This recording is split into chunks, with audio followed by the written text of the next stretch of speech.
Bismillahirrahmanirrahim. Assalamualaikum warahmatullahi wabarakatuh. Waalaikumsalam warahmatullahi wabarakatuh. Alhamdulillah wa syukrulillah wassalatu wassalamu ala rasulillah Muhammad ibni Abdillah wa ala alihi wa ashabihi wa mawalah wa la hawla wa la quwata illa billah. Amma ba'du fa ya ibadallah ittaqullaha haqqa tuqatih wa la tamutunna illa wa antum muslimun. Rabbi a'udzubika min hamazati syayatin wa a'udzubika rabbi an yahdurun. Shadaqallahul azim. Kita awali dengan melafadzkan basmalah bersama-sama. Bismillahirrahmanirrahim. Puja dan puji syukur kita panjatkan kehadirat Allah Subhanahu wa taala yang telah memberikan bimbingannya kepada kita semua sehingga masih dimantapkannya kita untuk istiqomah di jalan dakwah, khususnya dakwah kristologi sebagai amanah yang harus diemban oleh para dai misi akhwat untuk membela kepentingan muslimah, ya, kaum muslimin sebagai saudara-saudara kita semua. Maka mudah-mudahan Allah Subhanahu wa taala meridhoi kita dan mencatat sebagai amal soleh di sisinya. Salawat dan salam semoga terlimpah dan tercurah kepada uswah hasanah junjungan kita, suri teladan kita Nabi kita Muhammad sallallahu alaihi wasallam beserta para sahabat, para pengikutnya yang mudah-mudahan termasuk kita semua sebagai umat-umat Nabi yang dicintainya, yang mudah-mudahan kita semua berhak mendapatkan syafaatnya di yaumul qiyamah nanti. Amin ya rabbal. Baik ya, dari misi akhwat sekalian yang Abi banggakan, kita sharing lagi ya, ada satu fenomena yang memang perlu dicermatin dan diteliti oleh dai misi akhwat LSK Al-Hadid ya. Salah satunya adalah sekarang ini banyak fenomena keluhan, bisa juga permintaan gitu ya, macam-macam wujudnya kepada kita ya di Laboratorium Sains Kristologi terkait kasus-kasus pemurtadan atau murtadnya, ada istrinya, ada anaknya, pokoknya anggota keluarga di satu rumah kaum muslimin gitu ya, yang murtad ya. Nah, kalau yang murtad ini perempuan, otomatis ini adalah bagian daripada tugas dan tanggung jawab dari dai misi akhwat ya. Kalau laki-laki berarti tanggung jawab dari Laboratorium Sains Kristologi gitu ya. Nah, ini menjadi perhatian kita. Yang unik, yang menarik adalah ya kan, kalau ditanya kenapa kamu murtad dari Islam dan masuk Kristen, jawabannya tuh kelihatannya tuh amazing gitu ya. Saya mimpi ketemu sama Tuhan Yesus, nah gitu. Jadi seolah-olah gara-gara mimpi ketemu sama Tuhan Yesus itulah yang menyebabkan dia lantas kemudian murtad dari Islam. Nah, ini kenapa menarik dan penting untuk kita cermati, karena begini, kita harus curiga ya, apa iya cuma gara-gara mimpi ketemu Tuhan Yesus lantas kemudian dia bisa murtad. Nah, ini yang harus kita curigai apa? Yaitu tadi, apakah betul-betul murni karena satu faktor itu ya seorang muslimah bisa murtad dari agamanya yang dari lahir sudah dianutnya, yang sejak dari kecil dia dibesarkan di lingkungan keluarga yang banyak ya, di antara mereka yang kemudian keluarga yang bagus Islamnya kan, ditepeki-kan tiap sore sama orang tuanya, masuk TK-nya TKIT, sekolahnya sekolah dasar Islam terpadu ya, SMP-nya juga bagus, bahkan ada yang masuk pesantren, akan ada yang jadi guru TPA ya. Tapi kemudian lantas ketika sudah berumah tangga atau ketika sudah kuliah, dia mimpi ketemu sama Tuhan Yesus kemudian murtad. Nah, ini kan ada sesuatu yang ganjil, janggal, yang harus kita riset, yang harus kita teliti ya. Kira-kira kalian percaya nggak kalau hanya faktor itu saja, tiba-tiba mimpi ketemu Tuhan Yesus kemudian bisa murtad? Ya harus katakan tidak, nggak mungkin ini. Karena tadi udah bilang kan, kita wajib curiga. Misalnya, wah, dalam mimpi itu saya seperti dibawa sama Tuhan Yesus itu ke surga. Walaupun dia cerita yang begitu tadi amazing gitu ya. Kalau menurut Abi, tetap kita wajib curiga dan nggak percaya begitu saja. ya, ini pasti ada faktor lain yang mengikutinya. Ngerti nggak? Ya, bukan cuma faktor karena mimpi ketemu sama Tuhan Yesus. Ini mimpinya nggak cuma sekali, tapi berkali-kali. Ya, mau berkali-kali juga, ya, tetap aja mesti ada faktor lain. Ya, kalau mimpi sekali mungkin masih oke, tapi kalau mimpi itu sampai lebih dari sekali, kemudian sering, ya ini ya ngarang namanya ya. Kita tidak bisa percaya begitu saja, apalagi kalau keyakinan hanya didasarkan pada mimpi. Nah, ini ya keyakinan yang sangat lemah. Ya, kenapa? Karena mimpi itu bukan satu hal yang menunjukkan kebenaran satu agama kan gitu. Ya, banyak hal yang bisa kita perdebatkan nih. Misalnya yang paling sering gitu ya, mimpi ketemu sama Tuhan Yesus. Kira-kira Tuhan Yesusnya yang seperti apa kan gitu? Karena wajahnya Yesus di dalam medsos itu bervariasi. Ya, kalau mimpi ketemu sama Abi Yusuf, ya misalnya ini ya, itu beneran nggak mimpi sama Abi Yusuf itu ketemunya? Ya kan, coba saya mau cek, cari fotonya Abi Yusuf Ismail Al-Hadid, ketemu fotonya, bisa dilihat kan? Yang ini bukan yang kamu ketemu dalam mimpi, bukan, lain ya, berarti bukan, ya, bukan Abi Yusuf kan begitu. Ya, nah sama juga mimpi ketemu sama Tuhan Yesus, kita cek di medsos itu foto-fotonya Tuhan Yesus itu banyak, ya kan? Ada yang kulitnya kuning, ada yang kulitnya putih, ada yang negro, ada yang matanya sipit, ada yang matanya biru, ada yang matanya hitam, ya. Yang mana? Ya kan? Oh, beda Tuhan Yesusnya lain sama foto-foto yang ada. Nah, ini berarti ngawur itu namanya kan gitu ya. Dari mana kamu tahu itu Tuhan Yesus? Dia bilang saya adalah Tuhan Yesus ini. Ya. Banyak kok kita mimpi, ya. Ada sosok gaib yang ngaku, misalnya saya adalah Mbah Buyutmu misalnya. Ya. Kau tahu nggak kira-kira Mbah Buyut kamu tuh siapa, kayak gimana mukanya? Nggak tahu. Tapi ngaku-ngaku, mau percaya begitu saja. Ya, terlalu naif ya. Kalau hanya mempercayai informasi-informasi yang cuma bersumber dari mimpi, kan gitu ya. Mimpi itu kan namanya kembang tidur. Ya. Kemudian dijadikan dalil untuk murtad, ini wah repot ini ya. Agama apa yang hanya bersandarkan keyakinannya kepada mimpi gitu ya. Ya, makanya kita perlu riset. Nah, dalam perjalanan kita dakwah kristologi, kebanyakan ya yang murtad karena mimpi ketemu sama Tuhan Yesus tadi bukan karena satu faktor itu saja. Ada faktor lain. Misal, sebelum dia mimpi, dia ini sudah sering bergaul sama orang Kristen, gitu ya. Misalnya dia punya teman Kristen ada 3, teman akrab, soulmate semua. Ya kan, ibaratnya pokoknya curhatnya ke dia, mainnya sama dia. Ini ya. Lantas kemudian di antara 3 orang Kristiani temannya si muslimah, ternyata ada yang dekat.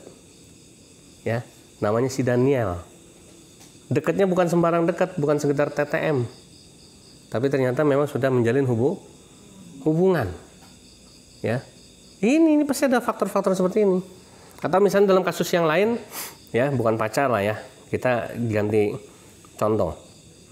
Ya, ada seorang istri murtad karena mimpi ketemu sama Tuhan Yesus. Nggak percaya, mesti ada faktor lain. Diselidiki, oh ternyata sebelum mimpi ketemu sama Tuhan Yesus itu, sebelum murtad, dia punya 3 teman bisnis misalnya. Rekan kerja yang akrab sama dia.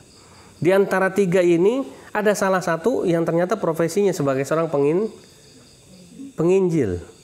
Ya kan? Misionaris. Yang terus mendekati si ibu muslimah ini, ya terus diojok-ojok teman, dirayu-rayu ya kan, dibujuk-bujuk ya kan, dipromosikan tentang Kristen, tentang gereja ya, tentang Tuhan Yesus. Wah luar biasa, Tuhan Yesus itu begini biasa sales gereja kan, dikasih buku-buku bacaan ya kan, dibacain ayat-ayat dalam Alkitab atau Bible pilihannya dia. Nah, lantas setelah akrab ini, setelah sering berkomunikasi, berdiskusi dengan si penginjil atau misionaris temannya ini, baru dia tiba-tiba mimpi ketemu sama Tuhan Yesus. Oh, berarti ada sebab penyebabnya, kan gitu.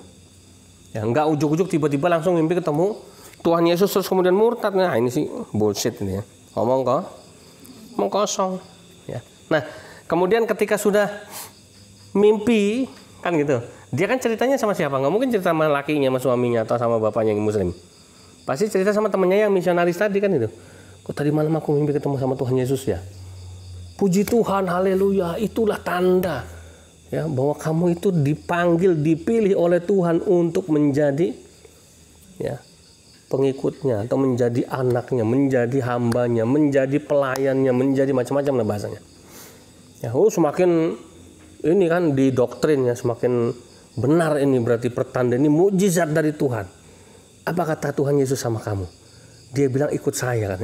Wah, sudah besok dibaptis, Bu. Nah, kan gitu. Ada sebabnya.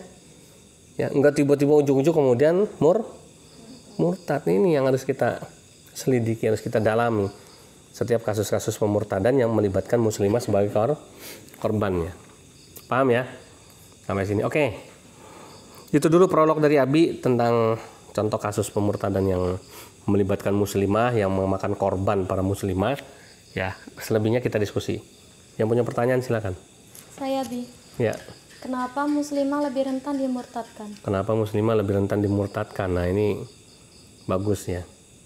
Karena wanita itu kan lemah gitu ya. Lemah itu bukan berarti terus kemudian lemas ya, nggak bisa apa-apa, bukan. Maksudnya lemah itu lemah dalam hal berpikir. Dia lebih mengedepankan perasaannya. Makanya yang paling gampang dimurtadkan dengan modus mimpi ketemu sama Tuhan Yesus itu kebanyakan ya muslimah perempuan. Ya kan? Kalau laki-laki dia mikir, bukan ini Yesus yang mana? Dicocokin sama di YouTube muka-mukanya nggak ada yang mirip kan begitu. Jadi masih mikir. Kalau perempuan enggak, apalagi tadi ditambah ada temennya, ada rekan kerja, ada pacarnya, ada macam-macam lah. Yang ternyata sebelum dia mimpi itu ya sudah menjalin hubungan dengan dekat. Ya. Karena itu kemudian jadi dasar pembenaran kan begitu. Nah ini jadi karena lebih kepada perasaan yang diutamakan sehingga muslimah itu lebih gampang untuk dimurtadkan gitu ya. Nah, kemudian faktor yang lain apa misalnya? Ini salah satu trik ya penginjil misionaris yang masih ampuh sampai sekarang. Yaitu dengan metode yang namanya personal approachment. Pendekatan secara pribadi. Kalau yang dilakukan oleh misionaris ini pendekatan secara pribadi, person to person, yang paling gampang ya menjadi korban adalah muslimah. Karena kalau perempuan itu kan kalau dideketin, dibaikin, dibujuk, dipuji kan itu ya, dikasih hadiah kan itu ya. Kemudian ibaratnya itu merasa dibuat nyaman kan gitu ya. Merasa kemudian dia merasa dibutuhkan. Ini kan lebih mudah ya untuk akhirnya itu tadi untuk dimurtadkan. Begitu ya. Itu salah satu faktor-faktor kenapa muslimah atau perempuan muslim lebih rentan untuk dimurtadkan. Ada lagi yang lain? Saya, Bi. Ya. Abi, saya banyak menerima keluhan dari keluarga murtadin. Mereka sudah banyak keliling ke pondok pesantren, bahkan ke kristolog terkenal. Tapi kebanyakan mereka menolak untuk menangani kasus pemurtadan. Terus ada juga yang cuma diajak ceramah dan diajak berdebat. Lalu bagaimana sikap kami dai misi Ahwat untuk menangani hal tersebut? Oke. Ya ini memang terkadang menjadi keprihatinan kita ya. Banyak keluarga murtadin yang mengalami satu keguncangan. Istrinya murtad, anaknya murtad, siapa sih yang kepengen kan gitu ya. Kemudian dia otomatis dia pergi mencari bantuan ya. Datang ke pesantren, datang ke kiai, datang ke ustadz. mereka angkat tangan. Ya. Datang ke, ya mohon maaf tadi betul ya. Bahkan datang ke kristolog-kristolog nasional yang terkenal. Ya, datang ke lembaga-lembaga mu'alaf juga. Tapi hasilnya nol. Karena ujung-ujungnya pasti satu ya. Ini yang paling sering, yang paling umum. Ya, penanganan murtadin yang paling banyak ya dilakukan ya oleh teman-teman saudara-saudara kita, ikhwan-ikhwan kita ya, selain kita ya. Satu pasti diruqyah. Ya. Oh, ini jangan-jangan ada sihirnya kan gitu. Kemudian si murtadin tersebut diruqyah. Itu satu. Yang kedua, diajak berdebat. Ya, tentang Islam Kristen. Ya, dengan harapan supaya si muslimah yang murtad ini sadar, ya kan, diceramahin, ya kan. Akhirnya yang terjadi bukan sadar, penolakan. Loh kok gue diceramahin di sini kan gitu ya. Loh kok gue disalah-salahin, dibodoh-bodohin gitu kan gitu ya. Bodoh kamu, kenapa murtad, Islam itu begini-gini. Jadi di debat itu bukan untuk menyadarkan dia, tapi debat itu kadang-kadang hanya untuk show of force dari si kristolog. Hanya untuk menunjukkan bahwa saya ini ahli perbandingan agama. Lihat Alkitab, buka kitab ini, pasal ini. Kamu buka lagi, kamu baca. Kalau kamu baca, saya hafal, saya lebih pintar dari kamu, saya lebih hafal. Isinya begitu. Sehingga si murtadin pada akhirnya merasa kapok. Diruqyah, ustaznya Qomat Kamit panjang lebar baca ayat kursi 1000 kali. Terus murtadnya cengar-cengir, udah kurang kerjaan ngapain. Ya, pura-pura oh setannya gitu ya. Setan apa itu? Lucifer gitu ya. Atau Beelzebul gitu ya. Ya. Kita tidak menyalahkan ya metodenya. Tapi kadang salah dalam penerapannya. Tidak semua kasus pemurtadan itu bisa diselesaikan dengan ruqyah. Tidak semua kasus pemurtadan itu bisa selesai hanya dengan diceramai atau diajak debat. Ya. Lantas dengan cara apa? Nah, kita kalah satu langkah dengan metode misionaris atau penginjil, yaitu tadi yang personal approachment tadi. Kita belum melakukan PDKT, kita belum melakukan pendekatan secara pribadi. Ya, dengan si murtadin ujuk-ujuk datang, kepengennya blek, selesai masalahnya, nggak bisa. Ya. Nah, di satu sisi kita juga tidak bisa menyalahkan para asatid kita, para kristolog-kristolog kita. Kenapa? Karena kadang-kadang keluarga murtadin ya, itu juga kepengennya begitu datang langsung kembali jadi Islam. Nah ini juga kekeliruan. Ya, proses dia murtad itu tidak ujuk-ujuk satu hari murtad. Makanya tadi tidak tiba-tiba begitu mimpi ketemu sama Tuhan Yesus besok pagi langsung murtad. Ini ada proses panjang. Bisa bulanan, bisa tahunan kan begitu. Ya. Kemudian hanya tiba-tiba dibawa ke seorang kristolog nasional terkenal, ahli perbandingan agama, ahli kristologi, blok berharap langsung sadar, nggak bisa. Ya, jadi keluarga murtadin juga harus sadar itu. Ya. Makanya di tempat kita di Laboratorium Sains Kristologi kita menawarkan satu metode yang berbeda. Satu, metodenya adalah metode rehabilitasi akidah. Otomatis karena ini adalah model metode rehabilitasi, ya kan, untuk mengembalikan akidahnya supaya kembali menjadi akidah yang benar, ya, maka dia harus dititipkan di tempat kita, harus harus mondok, harus nyantri, harus mukim kan gitu. Nggak bisa ujuk-ujuk satu hari tiba-tiba diceramain, diajak debat langsung jadi Islam lagi, nggak bisa. Ya. Jadi dia harus mondok dulu, dia harus jadi santri dulu di sini, dia harus mukim dulu. Ya, kemudian baru kita pelan-pelan melakukan pendekatan personal sama dia. Kita buat dia nyaman dulu, kita buat dia percaya sama kita buat dia itu mau menerima kehadiran kita. Begitu dia masuk menerima kita, baru kita ajak dia dialog, ajak dia debat. Nah, setelah proses rehabilitasi ini berhasil, metode berikutnya adalah metode yang namanya mubahalah kan gitu ya. Mubahalah akidah. Ya. Dengan cara apa? Kita ajak dia untuk membuktikan. Emang kamu kenapa sih yakin sama Kristen? Karena Kristen itu banyak mujizat. Oke, sekarang apa mujizat Kristen? Emangnya kamu pikir di Islam juga tidak bisa melakukan hal seperti itu? Kita buktikan ini. Ya, kita adu gitu ya. Kita benturkan pemikirannya, keyakinannya ini. Kita tunjukkan Islam itu lebih baik. Al-Islamu ya'lu wala yu'la alaihi. Islam itu lebih tinggi dan nggak ada yang mampu menyaingi tingginya Islam. Ini udah jaminan dari Rasulullah. Ya kan? Dan berarti kalau sudah jaminan kita harus pede, kita harus yakin bahwa apapun yang dia yakini akan bisa kita runtuhkan, akan bisa kita hancurkan dengan pembuktian kebenaran. Nah, dengan dua metode inilah ya yang kemudian insya Allah ya akan membuat banyak para murtadin kembali kepada Islam ya. Gitu ya Zahra ya. Ada lagi? Terakhir ya. Bagaimana cara kita mengembalikan muslimah yang murtad? Nah, tadi sebetulnya hampir mirip dengan pertanyaannya Mbak Zahra tadi ya. Jadi mengembalikan muslimah yang murtad itu memang tidak semudah seperti membalikan telapak tangan ya. Tidak ujuk-ujuk nih saya kasih air, saya sembur ya kan, tiba-tiba langsung sadar asyhadu alla ilaha illallah wa asyhadu anna muhammadar rasulullah ya. Emangnya itu orang habis digendam ya kan, emang itu orang habis hipnotis.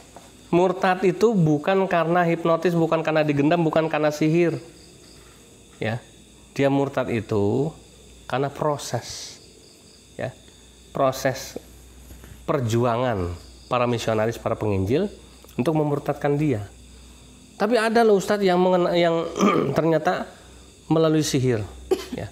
Sekali lagi ya, di DMA, di LSK kita tidak meyakini yang namanya sihir itu ya kemudian menjadi satu-satunya metode para misionaris, para penginjil untuk memurtadkan seorang muslimah. Pasti ada metode pendampingnya ya. Apakah nggak berhasil kalau di ruqyah? Iya berhasil. Di sini juga kita terkadang menggunakan metode ruqyah untuk orang yang murtad gitu loh. Tapi bukan menjadi cara yang cara satu-satunya gitu ya untuk mengembalikan yang murtad gitu, bukan.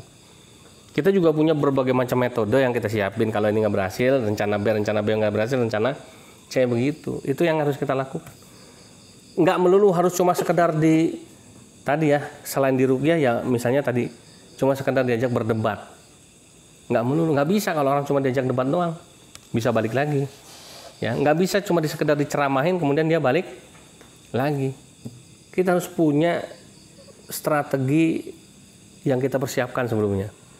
Ya, jadi ibaratnya kalau kita mau renovasi rumah nih, ya kan, kita harus siapkan berbagai macam perangkatnya. Satu, dananya, kan begitu. Mau renovasi rumah nih, ya. Yang kedua, gambarnya, ya kan. Yang ketiga, siapa tenaga untuk memperbaikinya, kan begitu. Yang keempat, kita pakai target waktu berapa lama ini akan jadi. Nah, itulah gambaran konsep kita mengembalikannya murtad di LSK, di Dai Misi Akhwat itu seperti itu. Ya, begitu ada permintaan, deal, ya, kita tekan kontrak akan ditangani dengan Dai Misi Akhwat, maka kemudian kita observasi, kemudian kita siapkan rencana, ya, bagaimana yang cocok, yang tepat untuk menghadapi si murtadin muslimah ini, murtadin wanita ini, ya, atau si muslimah yang murtadin. Nah, itu yang kita lakukan. Nah, oleh karenanya mudah-mudahan dengan pengalaman, dengan belajar yang tidak pernah henti, kita sekali lagi kita tidak menyatakan paling sukses ya, paling pintar, tidak. Kita juga masih belajar terus-menerus untuk mengembangkan cara ini gitu ya. Karena apa? Karena pemurtadan ini kan berkembang caranya itu ya, dengan berbagai macam metode, dengan berbagai macam cara, sehingga kita pun akan mengikuti ya, memberikan counter bagaimana cara yang paling efektif untuk mengembalikan muslimah kita yang murtad gitu ya. Nah, baik, itu saja yang bisa kita diskusikan ya. Mudah-mudahan bermanfaat dan ini menjadi pencerahan buat pemirsa penonton di rumah, khususnya bagi Bapak Ibu ya, siapapun keluarga muslim yang entah istrinya, entah anaknya, entah keponakannya, entah orang tuanya, siapapun itu yang murtad ya, atau yang saat ini sedang mengalami bencana musibah dengan murtadnya salah satu anggota keluarga, ya kan, mendengarkan sharing ini, diskusi ini sangat penting dan memberikan mudah-mudahan memberikan memberikan pemahaman dan juga jadi tahu saya gitu ya, caranya begini kan gitu ya.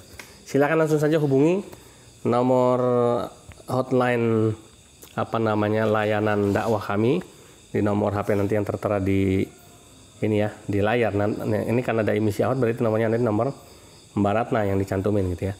Kenapa? Karena ingat sekali lagi, yang khusus di channel ini kita hanya menangani yang murtad dari kalangan muslimah atau yang murtadin perempuan. Kalau murtadin laki-laki nanti di channel Laboratorium Sains Kristologi. Khusus di channel ini hanya menangani yang khusus wanita saja.